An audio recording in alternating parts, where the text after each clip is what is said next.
Chapter 576. Unexpectedly, those people fell on their knees and started prostrating themselves before Wilbur, mumbling something about Wilbur being the true immortal sent down to this world to vanquish evil. Wilbur looked at them and sighed. He walked up to Booker and said coldly, "I'm free now. Let's have a talk." "Sir, I mean, master, please spare me. I was blind. I didn't know how great you were. I'm undeserving." Booker was completely terrified, slapping himself as he spoke. After a few times, his face was all swollen from his own slaps. The rest of his subordinates were beside themselves in disbelief. They had never encountered a zombie before. To make things worse, this man standing before them completely decimated the zombies with just a single punch, and to top it all off, the last zombie was truly terrifying. Just the aura coming from it alone almost made them pass out, much less the terrible appearance it had. They thought they had run into a demon that was there to take their lives. However, despite how powerful that zombie was, it was still taken out in one punch by this man. It could be seen just how powerful he was. There was no way he could be a mere mortal. He must be some sort of immortal. To think that they actually thought of blackmailing this guy earlier, it was truly a stupid move. Seeing Booker and his subordinates shaking in fear, Wilbur scoffed and said, "Go back and fix up Yenfren's family grave. As for you, resign from your position as the village secretary and work a proper job, otherwise, someone will come and take care of you even if didn't." "Yes, I'll resign and take up farming. I'll do as you say, master." At that moment, Booker would do anything Wilbur said just so he could keep his life. Wilbur looked at Ryder and Yenfren, then said, "Let's go." The two nodded and hopped into the car, with Ryder being the driver. The three went back to Seacher Town. Yenfren was excited and stared at Wilbur with admiration in his eyes. It was no wonder that the female special agent said this person was professional at dealing with such stuff. This person must be someone akin to an immortal. Meanwhile, Wilbur gave Elsa a call and told her about what happened. He told her to notify the local authorities and settle the cleanup. After that, he turned to Yenfren and said, "Your problem's solved now. It was just a trickster who used your father's corpse to scare you. Do you understand?" "Yes, of course." Yenfred nodded repeatedly. "Keep this to yourself and don't tell others about it. Otherwise, we'll have to follow our rules and wipe your memories," Ryder warned. Yenfren's expression turned into one of horror and said, "I won't say anything. You guys don't need to worry about that." Wilbur stared wide-eyed at Ryder and asked softly, "Do we have something like that?" Ryder gave Wilbur a glance and remained silent. Wilbur rolled his eyes at Ryder and decided to ignore him. How could he trick regular people like that? Meanwhile, in the mountains of River West Province, a shriveled-looking old man suddenly opened his eyes and stood up.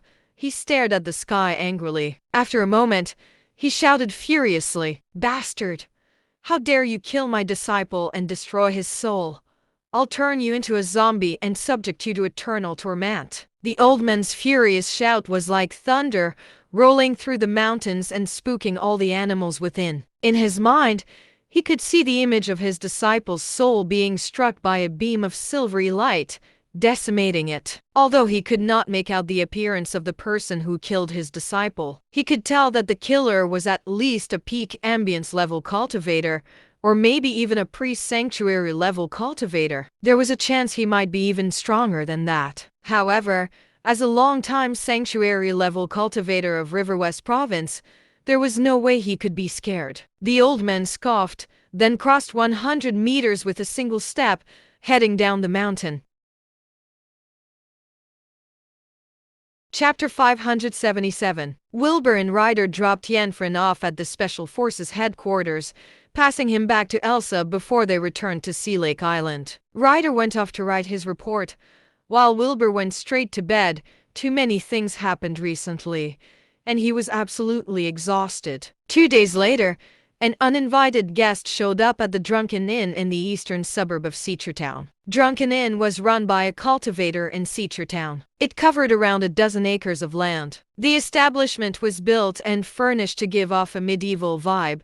It was a rather famous restaurant with wonderful scenery suitable for short strolls. Ty Ziegler was the boss of the Drunken Inn, a cultivator at the beginner aura level. However, he knew his talent was mediocre and would be stuck at beginner aura level forever. Hence, he collected some money and purchased this plot of land to build the Drunken Inn, turning it into a gathering place for cultivators and a tourist spot for the youngsters. The signature liquor he brewed personally was also quite famous. Those who loved to drink would visit the establishment frequently.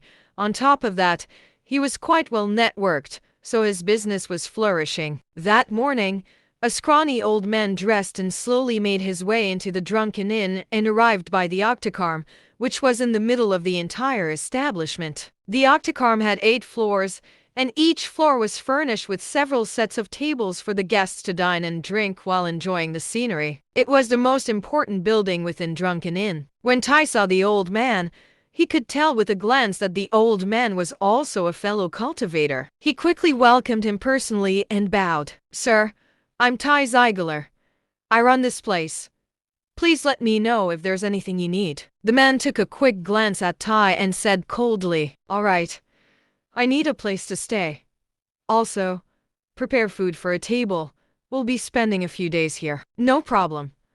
I'll see to it right away," Tai answered quickly. His Drunken Inn had rooms to stay too, and food was definitely not an issue. He led the old man to the best spot in Octacarm and served him personally. He prepared food and drinks and then allocated a room for the old man. "Sir, please help yourself. Just let me know if you need anything," Tai said with a smile. The old man nodded and said, "I heard that you host gatherings for cultivators quite often." "That is true. It seems you're a fellow cultivator, sir," Tai said with a smile. The old man scoffed. "Well, then I won't have to hold back. Help me spread the word. Someone in your Cardin province killed my disciple, George Lawson. I want to know who killed him, and he has 3 days to come before me. Otherwise, I'll unleash a great calamity upon Cardin province." "Sir, wouldn't that be inappropriate?" Tai was a modern businessman. He had no intention of getting involved in murder cases between cultivators. He knew he was only at the aura level, an insignificant worm in the world of cultivators. There was no way he would dare to get involved with something at that level. However, the old man suddenly stood up and waved his sleeve. All of a sudden, a blast of spiritual energy surged forth and hit a rockery over 100 meters away. The rockery was blown to bits, sending pieces of rock and stones everywhere. The loud explosion caused the tourists to scream in terror. Tai turned pale as a sheet. That old man's spiritual power was immeasurably powerful. He was at least a mid-ambience level cultivator or greater. It was absolutely terrifying. "Remember my name. I'm Zeke Yancey.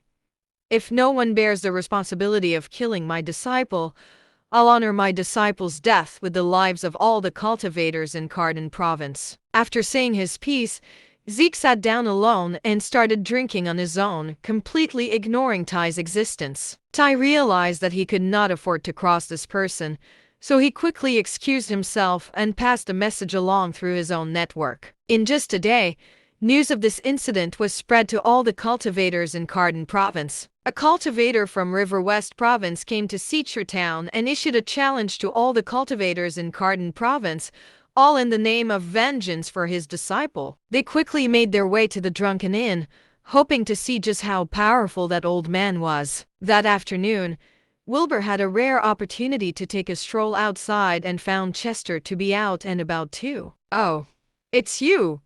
Weren't you cultivating in solitude?" Wilbur asked. Chester replied, "Since the last time I fought with you, I've been thinking about it day and night, so I went into several days of meditation and seclusion. The results were quite good." "That's good to hear. Keep up with your cultivation." Chapter 578. "Yes, sir. Let me know if there's anything you need from me. I'll do anything for you." "Thank you." Wilbur waved goodbye to Chester and was about to leave when Elsa approached him. "Bro, there's trouble again," she said with a smile. Wilbur was taken aback. "What trouble? Do you remember killing someone with Ryder a few days ago? That charlatan?" "Yup. His master came looking for you.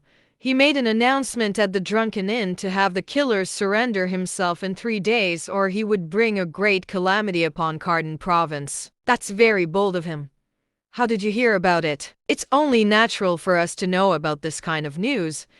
It's just a matter of us intervening or not. So, will you be intervening in this situation? Elsa smiled and said, he didn't do anything apart from making some bold claims. I can't arrest him based on that. Can I? Ha, that means I'll have to settle this case, right? Wilbur rolled his eyes at her. She replied, of course. Quite a crowd has gathered at the drunken inn right now. Be careful when you're there. Get lost. You don't get to talk if you're unwilling to get involved. Wilbur huffed in annoyance. Elsa chuckled as she left. That was Wilbur's responsibility, so it was none of her business. She did not have time for this. Just then, Chester spoke up. Sir, since the opponent is coming for you, you can just send me over. You can enjoy your rest. I'll handle my own business. If you want to take a break from cultivation, you can come along. I heard it's a pretty popular spot. Hearing his reply, Chester said, very well, sir. Wilbur frowned. Don't do that in the future. It's quite embarrassing if others see it. He was still young, and Chester was quite advanced in age. Yet Chester kept bowing to him. It did make for quite an awkward sight. Chester seemed troubled, unsure of what to do. How about this? When we're outside, you don't need to be so formal with me. Also, cut the bowing in the future. It's making me uncomfortable, Wilbur suggested. Chester could only nod and replied, yes, sir. Wilbur shook his head, and the two headed outside. At the same time, Matt, Gerard, and Len rushed over to report this matter to Wilbur. He said slowly, it's aimed at me. Let's go check it out. It turned out that several cultivators tried to teach Zeke a lesson but were all beaten. The defeated ones left in a sorry state while the others did not dare do anything rash. They gathered awkwardly on the first floor. Wilbur's group arrived at the gates of the drunken inn. When he saw how crowded it was, he quickly used his spirit energy to transform into Trevor Penn. No one in his group was surprised by that. Chapter 579. Just then, Wilbur noticed some familiar faces. It was Shelby, Whitney, and their doormates. The four of them were holding hands and walking inside tearfully. It would seem they were there for a holiday. Wilbur shook his head and said, what a coincidence. A fight is about to start here. Wouldn't that be dangerous? After some thought, Wilbur's group got out of the car and decided to watch first. At that moment, a good number of cultivators were gathered in the drunken inn. They were the top dogs in Cardin province's cultivation circle. With the visiting tourists, there were about 200 people in there. Wilbur shook his head as he walked. However, they were at a public venue, so he had no right to disperse the people. As he went further in, he noticed the scenery was excellent. Meanwhile, the first floor of Octocarm and its surroundings were densely packed with people. They formed many smaller groups. Cultivators were discussing Zeke's background while the tourists were having small talk. Moreover, after they heard of the potential fighting tournament that was about to happen, the crowd grew even more excited. Wilbur led his group to a table outside of the Octocarm and took their seats. A server came and took their orders. Just then, Chester said, sir, I know a little bit about Zeke. Oh, do tell, Wilbur urged. Chester said, before I became a cultivator, Zeke was already an expert at the sanctuary level. I'm afraid he has spent 30 years at that level, making him one of the oldest sanctuary level cultivators. On top of that, his cultivation method is quite unique, making him quite a famous figure in River West Province. Unique cultivation method? How so? Matt could not suppress his curiosity. Chester said, he practices the art of animating corpses, which allows him to control zombies. It's both mysterious and terrifying. I don't know much about the details. Matt and the others were shocked. No wonder Zeke dared to be so arrogant. So he was at the sanctuary level. Wilbur chuckled after hearing that. This is my first time hearing about this. However, his disciple was nothing special. As he said that, Wilbur saw Shelby and her friends walking toward them. He frowned and looked at Chester, saying, go tell Zeke that Trevor Penn was the one who killed his disciple. Don't let him get the innocent involved. I'll go meet him soon. Yes, sir. Chester got up and went toward the octacarm. Meanwhile, Wilbur made his way toward Shelby and her friends. After 2 steps, Wilbur seemed to have remembered something. As he walked past the bamboo field, he returned his face to its original appearance. Otherwise, Shelby would not be able to recognize him. With that, Wilbur arrived next to Shelby and said, "Shelby, you guys are here too?" Shelby was surprised and happy. "Wilbur, you're here on holiday too?" "Yeah." Wilbur nodded with a smile. However, Whitney's expression immediately turned into a hateful one as she said, "Who are you trying to con here this time?" "Is that true, Wilbur? We heard about it too. We were thinking of observing the fight," Shelby said excitedly. Chapter 580. But he didn't lie, right? Shelby defended. Whitney was frustrated at her ignorance. Liars are good at hiding their lies. He may seem like a kind-hearted person, but you'll never know what he's truly up to. You need to be careful. What are you talking about? He's my brother's friend, Shelby said. Whitney retorted, "Did you think that being your brother's friend would automatically make him a good person? Shelby, you're too naive." Shelby was speechless. Meanwhile, Wilbur was also shaking his head. Why in the world was Whitney so prejudiced against him? "Whitney, aren't you looking down on others a little too much?" Wilbur snapped coldly. Whitney scoffed and said, "You're worthless to begin with. Why blame others for looking down on you?" Wilbur felt his anger welling up from within. However, for Shelby's sake, he suppressed it and said, "Shelby, you guys should leave. This place will be quite chaotic later." Shelby nodded absent-mindedly. However, Whitney interjected loudly, "Why are you sending us away? Are you trying to do something shameful?" Wilbur was speechless. Just as he was about to speak, he saw 3 young men dressed in branded clothing walking over. One of them wearing a suit said to Whitney, "Hey, pretty. What's happening? Do you need help?" Whitney gave the man one glance over and said, "I just ran into a charlatan." "Is that so? My name is Len Leaf. I'm a friend of the boss here. And he's also a cultivator. You can just let me know if you encounter any problems." Len was all smiles as he stared at Whitney. Len himself was also a cultivator, but he lacked talent, so he did not even manage to achieve the aura level. However, his family was quite rich and came by here quite often. Hence he got to know Ty Ziegler. He has long noticed Whitney and her friends. They were all pretty ladies. When he noticed Whitney having an argument with Wilbur, he felt that it was his chance. So he brought 2 friends along and wanted to get to know the ladies. After hearing Whitney say that Wilbur was a charlatan, Len immediately made his identity clear, hoping to play the role of a hero saving a damsel in distress. Whitney saw through Len's schemes right away. She smiled and said, "He's pestering us. Can you please send him away?" "No problem." Len walked up to Wilbur's side and said coldly, "Did you hear that? You're not welcome here." Wilbur frowned. "Get lost.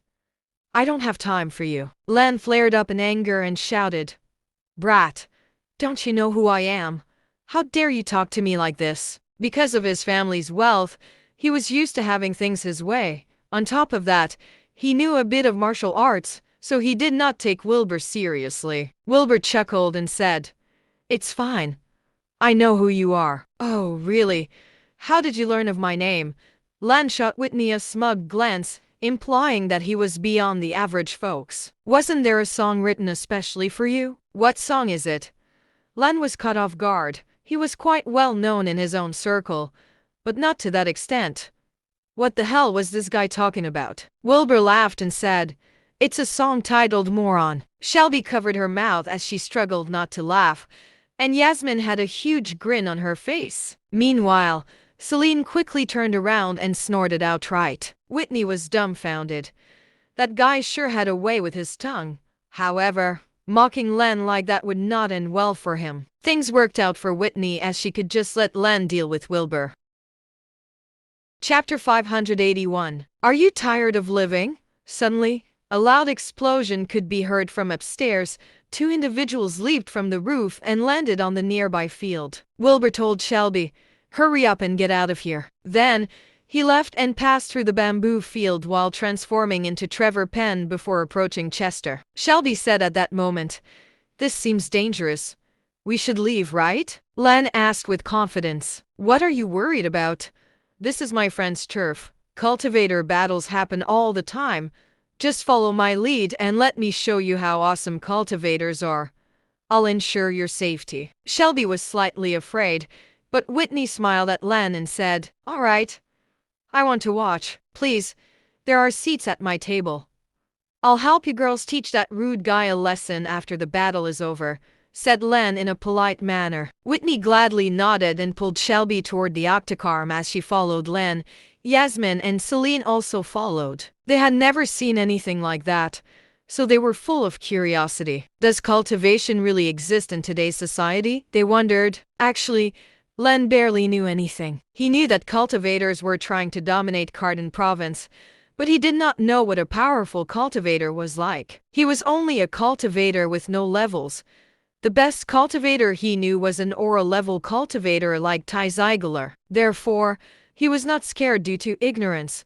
He thought of himself as part of the cultivation circle, and he felt proud of it. Wilbur asked Chester, "What's going on?" "Sir, I told him you have arrived, so this cultivator couldn't wait to attack," Chester replied. Wilbur waved it off and said, "What an impatient guy.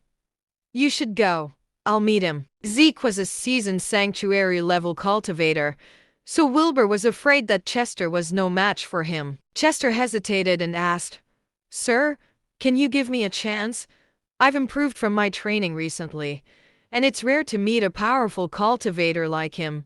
I would like to give it a go." Wilbur nodded slowly and said, "All right, but be careful." Then, he returned to his seat.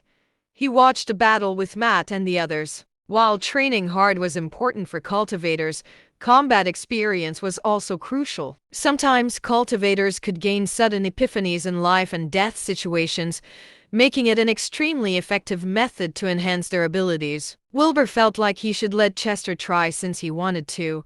He figured it should be fine since he would be watching from the side. The cultivators of Cardin province saw that someone wanted to challenge Zeke, so they paid close attention.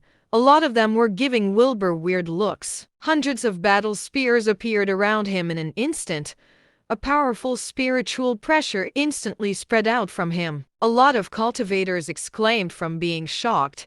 They were well aware of what a sanctuary-level cultivator represented. They could not believe that this young man was able to command a sanctuary-level cultivator. Who the hell was he?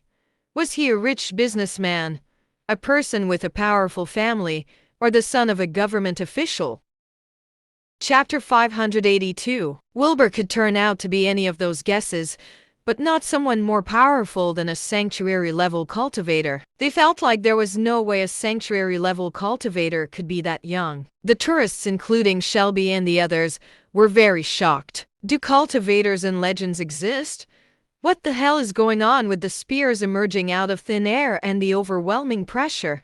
They thought. They were a few hundred meters away from the battle, so they found it hard to believe that they felt the terrifying danger from such a distance. Wouldn't that make those people way too amazing? Suddenly, Zeke sneered coldly. His index and middle fingers formed a sword-like gesture with a quick movement of his right hand. A yellow charm appeared between the two fingers, and it emitted a mysterious and powerful force. Chester did not dare to be careless in battle against a seasoned sanctuary-level cultivator, especially after his battle with Wilbur. He had stopped being arrogant against any opponent and treated all of them seriously. "Take this," Chester shouted and pulled out a tiger-head spear. He sprinted toward Zeke at high speed. The tiger-head spear had a powerful spiritual energy. It instantly caused a shocking roar that frightened the onlookers. However, Zeke merely smirked at that. He flicked the charm in his hand and it instantly burned to ashes. The ground cracked open at the same time, and dozens of desiccated corpses emerged. All the corpses lunged at Chester. Chester had no choice but to use his tiger-head spear to get rid of the corpses before he could attack Zeke. The tiger-head spear emitted a series of loud roars as it swung, cutting down the corpses one after another. Chester gradually advanced toward Zeke. Another charm appeared in Zeke's hand again. A 2-meter-tall zombie emerged from the ground after he burned the charm. The zombie looked menacing and terrifying.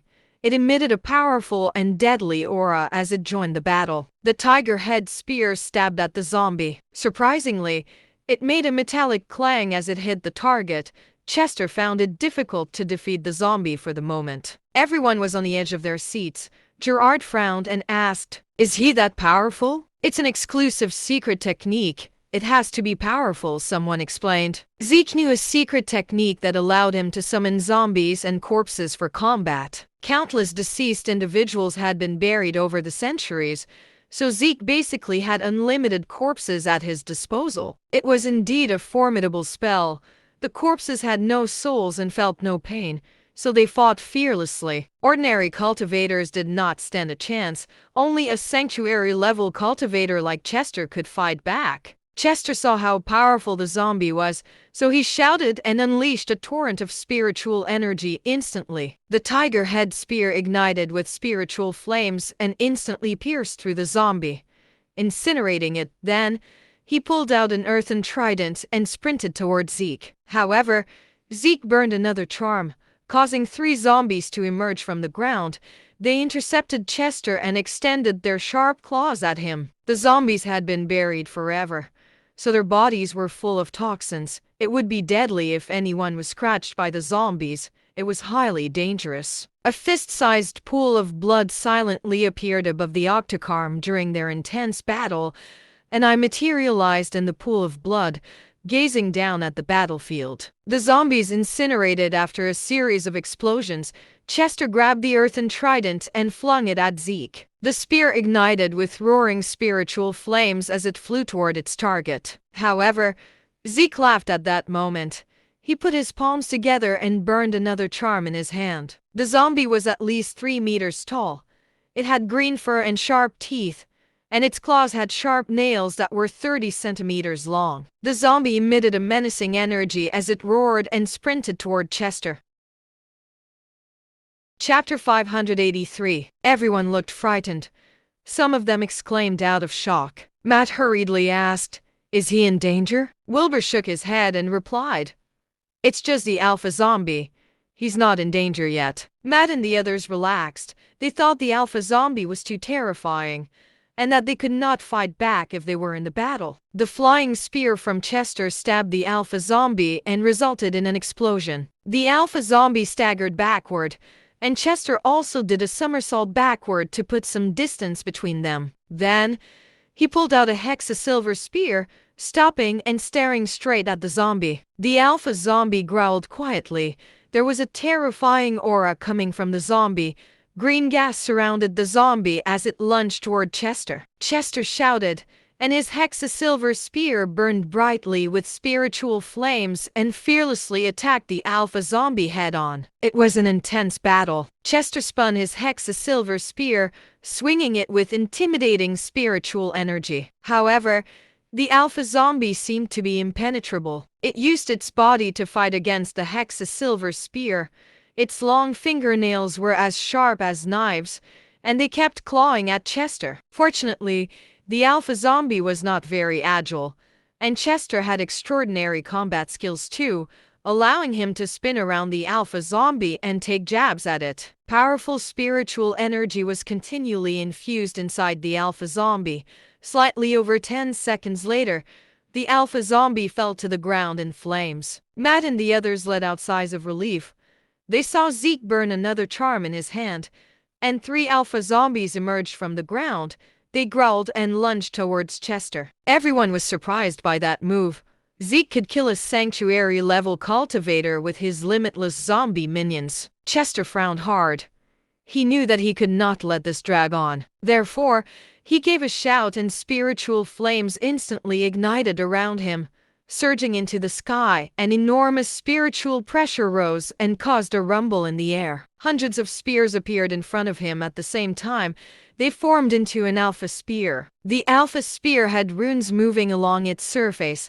The spiritual flames burned intensely, and it emitted a terrifying aura. Fierce wind howled within a 20-meter radius around him, and it caused everyone to look pale from the oppressive feeling. The tourists were terrified and felt weak in their knees. They sat there and suffered the spiritual pressure of a powerful sanctuary-level cultivator and the fear brought by the zombies. They would have fled a long time ago if they could move their legs, but even that was too terrifying for them. Wilbur looked at Chester and nodded slightly. Chester had improved compared to his previous state. The power of the Alpha Spear has also improved. Chester shouted at that moment. The invincible Alpha Spear shot toward Zeke with incredible force. However, Zeke cast a few spells with his hands. The 3 Alpha zombies stood in a row in front of him as another charm burned in his hands. The zombie was smaller, but it was surrounded by green flames. The malice emanating from it was incredibly strong too. A violent and terrifying aura continued to rise on the new zombie. It was an extremely formidable presence among the zombies. Not only was it impervious to weapons, but it was also extremely agile. The zombie king bore potent toxicity, and it was exceptionally terrifying. A thunderous explosion could be heard. The Alpha Spear was shattered, and the zombie king lunged toward Chester at high speed. It aimed its 30-meter-long venomous nails at his heart. Suddenly, a figure flashed by, and amidst a flurry of thunderous blade attacks, the zombie king fell to the ground, burned to a crisp by lightning.